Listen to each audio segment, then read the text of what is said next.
வணக்கம். ஓஷோ உலகம். பெண்கள் இல்லாமல் ஆண்கள் ஞான நிலையை அடைய முடியாது. எப்படிப்பட்ட விஷயம் யோசிச்சு பாருங்க. அப்படியே ஒரே லைன் தான், ஆத்திச்சூடி மாதிரி. ஓஷோ எப்படிப்பட்ட விஷயத்தை சொல்லியிருக்காருங்க.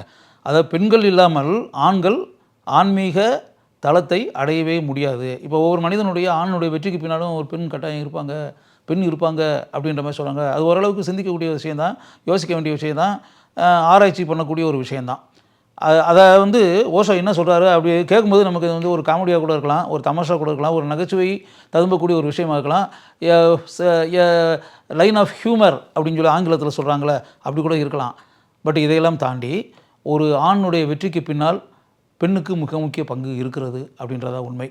ஒரு ஆண் வெற்றி பெற்று அப்படின்னு இப்போ ஆன்மீக நிலையை அடைந்து அப்படின்றல அது ஓஷோ என்ன சொல்கிறாரு அப்படின்னா, பல மனிதர்கள் அந்த சராசரியான வாழ்க்கையை விட்டு ஆன்மீக தேடலில் இறங்கி ஆன்மீக விருப்பங்களுடன் பயணித்து ஆன்மீக உண்மைகளை கண்டுபிடித்து அந்த நிலையை அடைந்து ஒரு புதிய தளத்திற்கு சென்று ஒரு புதிய மனிதனாக மாறி இருக்கிறார்கள். அப்படின்னா அவங்க அந்த சராசரியான குடும்ப வாழ்க்கை இதெல்லாம் வாழ்ந்து அப்படின்ற ஒரு மேட்டர் இருக்கு இல்லையா. அந்த குடும்ப வாழ்க்கை வாழும்போது இப்போ கணவன் மனைவி அப்படி வச்சுக்கோங்க, கணவன் மனைவி குடும்ப வாழ்க்கை, அப்படியே அவங்களுக்கு குழந்தைகள்லாம் பிறந்து அந்த மனைவிகளுடைய தேவைகளை நிறைவேற்றுவதற்காக அதை செருப்பு தேய அலைஞ்சி உழைச்சி கஷ்டப்பட்டு மனைவிக்கு விருப்பமான பொருட்களை எல்லாம் வாங்கி கொடுத்து மனைவிக்கு தேவையான சகல அம்சங்களுக்காகவும் தன்னையே தேய்த்து கொண்டு அப்படியே மெழுகுவர்த்தியாக தன்னை ஆக்கி கொண்டு அவங்களுக்கு தேவையான ஆடைகள் அணிகலன்கள் அனைத்தையும் வாங்கி கொடுத்து அப்படிலாம் ஆகி அப்படியே உழைச்சி உழைச்சி உழைச்சி உழைச்சி உழைச்சி உழைச்சி ஓடா தேஞ்சு போயிட்டாங்க அந்த ஆள் அப்படின்றாங்களே. அந்த மாதிரி ஓடா தேஞ்சு போய் ஓஷோ அருமையான ஒரு லைனை சொல்கிறாரு. போதுமடா சாமி ஆளை விடு, போதுமடா சாமின்னு சொல்லி ஓடி போயிடுவாங்களாம். அப்படி ஓடிப்போன மனிதர்கள்லாம் ஞானிகள், ஆன்மீகவாதிகள். காரணம் இந்த வாழ்க்கையை, இந்த சராசரியான குடும்ப வாழ்க்கை இருக்குல்ல, இதனுடைய நல்லது கெட்டது எல்லாத்தையும் பார்த்துட்டான், தெரிஞ்சுக்கிட்டான், புரிஞ்சுக்கிட்டான், அனுபவிச்சிட்டான். இது எந்த அளவுக்கு ஓடா தேயணுமோ எல்லாத்தையும் தேய்ச்சாச்சு, தேஞ்சு கண்டுபிடிச்சாச்சு. அது இப்போ இந்த மனைவியால் இப்போ ஆன்மீக மனிதனாக ஆக்குனது யார்? பெண் தானே.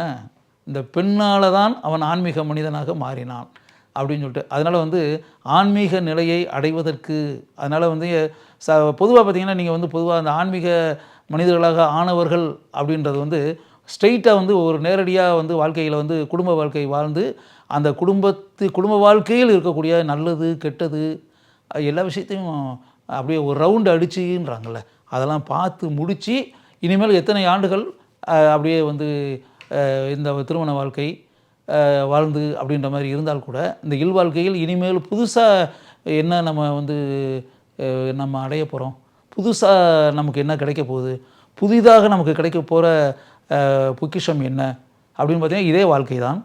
அது செக்கு மாடு மாதிரி அப்படியே ஒரு வட்டத்தையே சுற்றி சுற்றி சுற்றி சுற்றி சுற்றி அப்படியே வாழணும். அப்படிப்பட்ட வாழ்க்கை தேவையா நமக்கு?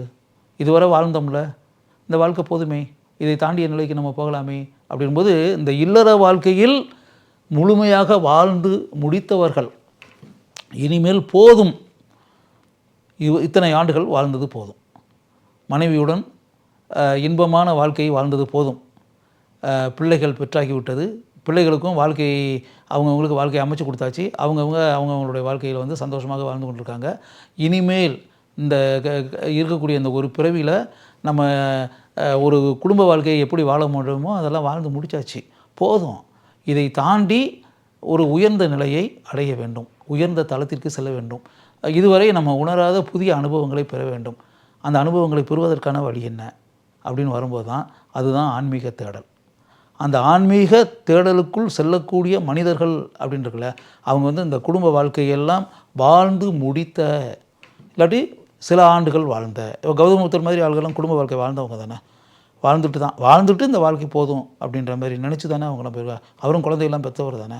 அதுமாதிரி நீங்கள் அந்த காலத்தில் முனிவர்கள்லாம் குடும்ப வாழ்க்கையிலலாம் வாழ்ந்தவங்க தானே, குடும்ப வாழ்க்கை வாழ்ந்து அந்த வாழ்க்கையை வாழ்ந்திருக்காங்க, அதனுடைய நல்லது கெட்டது எல்லாமே தெரிஞ்சு அதுக்கு பிறகு தான் அவங்க ஞானியாகிருக்காங்க, அதுக்கு பிறகு தான் ஆன்மீக பெரியவர்களாக இருக்காங்க. அதனால் நீங்கள் அப்படியே இந்த ப்ரோக்ராம் பார்த்துக்கிட்டு இருக்கீங்க, ஆன்மீகத்தில் ஈடுபட்டு அப்படின்னாலே பிரம்மச்சாரியாக இருக்கணும், கட்ட பிரம்மச்சாரி, திருமணமே செஞ்சுக்கிறாமல் இருக்கணும், பெண்களை ஏறெடுத்து பார்க்காம இருக்கணும், பெண்கள் கூட பழகாமல் இருக்கணும், பெண்கள் கூட குடும்ப வாழ்க்கையை நடத்தாமல் இருக்கணும் அப்படின்றதெல்லாம் கிடையாது. அந்த காலத்தில் இருந்த முனிவர்கள், ஞானிகள் எல்லாமே குடும்ப வாழ்க்கையை நடத்தி இருக்கிறார்கள், பிள்ளைகள் பெற்றிருக்கிறார்கள். எல்லாமே குடும்ப வாழ்க்கை வாழ்ந்து அதனுடைய முடிவு வரை பார்த்தவர்கள் தான். பார்த்த பிறகு இந்த வாழ்க்கை போதும், இத்தனை ஆண்டுகள் வாழ்ந்தது போதும், இனி அடுத்த நிலைக்கு நாம் செல்வோம் அப்படின்ற மாதிரி ப்ரொமோஷன் அப்படின்ற மாதிரி தான். நீங்கள் ஒரு நிறுவனம் வச்சு நடத்துகிறவங்க ஒரு நிறுவனம் வச்சு நடத்துகிறவங்க அதில் வெற்றி பெற்று அதை பெரிய அளவில் சாதித்து முடித்த பிறகு இன்னொரு நிறுவனத்தை ஆரம்பிக்கிறாங்க, இன்னொரு தொழில் ஆரம்பிக்கிறாங்களே, இன்னொரு பிஸ்னஸை ஸ்டார்ட் பண்ணுறாங்களே, அதுக்கு பிறகு இன்னொரு கிளையை ஆரம்பிக்கிறாங்களே. இப்போ பல நிறுவனங்கள் 100 பிரான்ச் இருக்குது, 50 பிரான்ச் இருக்குது, 20 பிரான்ச் இருக்குது, 10 பிரான்ச் இருக்குது. புதுசாக இப்போ இது எங்களோட 5வது பிரான்ச் அப்படின்லாம் சொல்கிறாங்கல்ல. அது எப்படி? அது அடுத்தடுத்த நிலை, அடுத்தடுத்த ப்ரமோஷன், வளர்ச்சி நிலை அப்படின்றத. அதே மாதிரி தான் ஆன்மீக நிலைன்றது உங்களுடைய சராசரியான வாழ்க்கையில் வாழ்ந்து கொண்டிருந்த உங்களுக்கு நெக்ஸ்ட்டு ப்ரமோஷன், நெக்ஸ்ட்டு வளர்ச்சி, அதான் ஆன்மீக நிலை. அந்த ஆன்மீக நிலையை அடைவதற்கு, அந்த உலகத்தில் நுழைவதற்கு பெண்களும் காரணமாக இருக்கிறார்கள். பெண்கள் மிக முக்கிய பங்கு வகித்திருக்கிறார்கள். பெண்கள் தூண்டுகோலாக இருந்திருக்கிறார்கள். பெண்கள் மூல காரணமாக இருந்திருக்கிறார்கள் அப்படின்றதான் உண்மை. மூல காரணமாக இருப்பார்கள் அப்படின்றதும் உண்மை. அதனால் அந்த குடும்ப வாழ்க்கையில் வாழ்ந்து ஞானிகளாக ஆன மனிதர்களுடைய வாழ்க்கையில் அவர்கள் அப்படிப்பட்ட ஞான நிலையை அடைவதற்கு பெண்கள் ஏதோ ஒரு வகையில் காரணங்களாக இருந்திருக்கிறார்கள் அப்படின்றதான் உண்மை. அதனால் அந்த ஆன்மீக வாழ்க்கையில் ஈடுபட்ட, ஆன்மீக உலகத்திற்குள் நுழைந்த ஞானிகளுடைய வாழ்க்கையில் அந்த பெண்களுடைய பங்கு, பெரிய பங்கு இருக்கிறது அப்படின்னு சொல்லி ஓஷோ சொல்கிறாரு. அந்த ஓஷோ கூறியதில் உண்மை இருக்கிறது அப்படின்ற மாதிரி என் மனசுக்குள்ள பட்டதுனால அதை நான் இங்கு உங்களுக்கு கூறுகிறேன்.